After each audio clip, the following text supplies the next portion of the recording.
Bongel, une intervenante sociale de Gatineau, sait à quel point elle est chanceuse d'avoir ce moment de tendresse avec sa fille. Une nuit l'an dernier, elle a été séquestrée et battue à plusieurs reprises par son conjoint de l'époque. L'agression a duré près d'1 heure et elle a perdu conscience et été gravement blessée à la tête. Pour la première fois depuis les faits, elle a accepté d'en parler à visage découvert.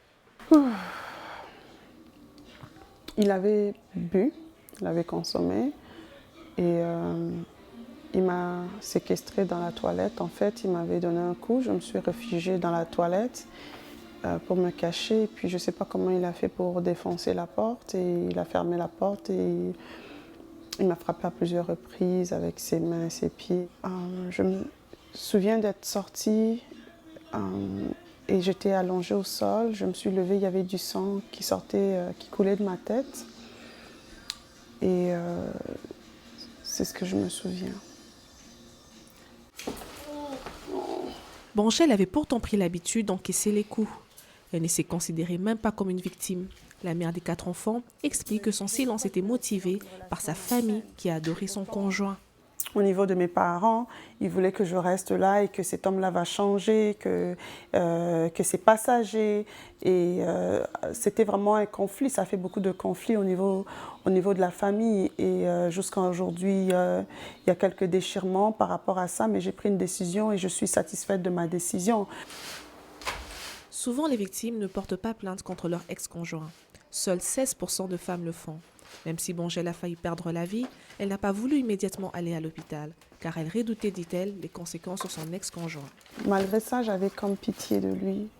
Je me disais que si je m'en vais à l'hôpital, les médecins vont appeler la police. Et s'il va faire la prison, il va peut-être pas avoir sa citoyenneté canadienne, donc je vais peut-être foutre sa vie en l'air. Les longues procédures judiciaires n'encouragent pas les femmes à entamer des poursuites. Si Bongel a fini par porter plainte, son agresseur n'a écopé que de 200 $ d'amende et des quelques heures de travaux d'intérêt général.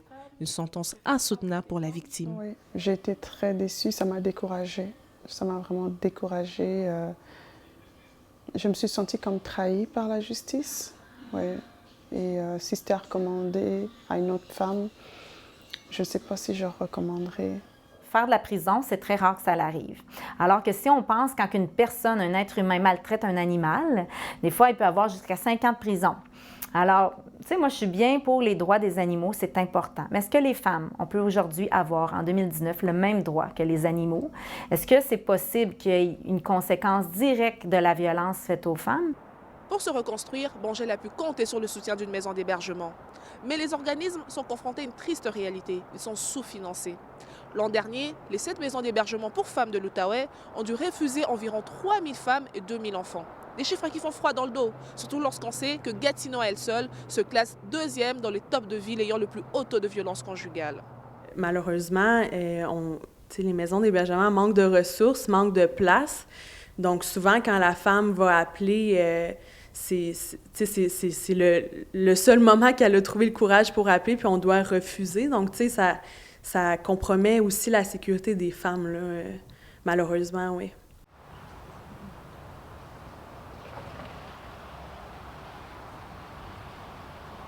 À la vigile organisée à Gatineau pour rendre hommage aux 14 victimes de Polytechnique, une 60aine de femmes et aussi des hommes sont venus dénoncer la violence. C'est le cas d'Hélène Lavoie, qui a été victime de violences conjugales pendant 30 ans. Le public doit ouvrir ses yeux à la violence faite aux femmes. C'est urgent. Le contrôle de ces hommes violents doit cesser. Mais aujourd'hui, c'est un message d'espoir et de courage que veut lancer Bongel. Il y a toujours une lumière au bout du tunnel. Il y a des hommes bien. Je me dis que tu ne peux pas rester dans une relation comme ça en te disant encore qui voudra de toi. C'est mieux d'être seule que d'être mal accompagnée. Bongel veut laisser derrière elle les souvenirs douloureux, car la mère de famille a retrouvé l'amour et va bientôt se marier. Ici Gaëlle Kanyeba pour le Collège de la Cité à Gatineau.